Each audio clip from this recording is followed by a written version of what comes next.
Today, the United States of America is changing its relationship with the people of Cuba. In the most significant changes in our policy in more than 50 years, we will end an outdated approach that for decades has failed to advance our interests, and instead, we will begin to normalize relations between our two countries. Neither the American nor Cuban people are well served by a rigid policy that's rooted in events that took place before most of us were born. I'm now taking steps to place the interests of the people of both countries at the heart of our policy.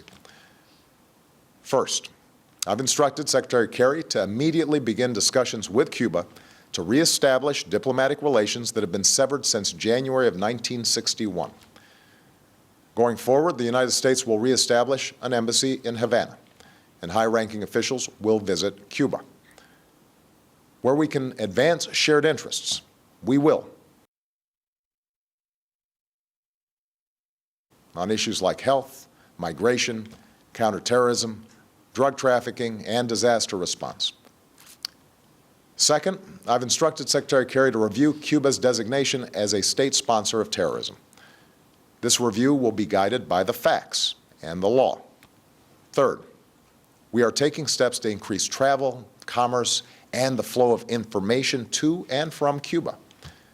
This is fundamentally about freedom and openness, and also expresses my belief in the power of people-to-people engagement. With the changes I'm announcing today, it will be easier for Americans to travel to Cuba, and Americans will be able to use American credit and debit cards on the island.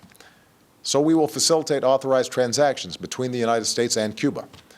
U.S. financial institutions will be allowed to open accounts at Cuban financial institutions, and it will be easier for U.S. exporters to sell goods in Cuba. These are the steps that I can take as president to change this policy. The embargo that's been imposed for decades is now codified in legislation.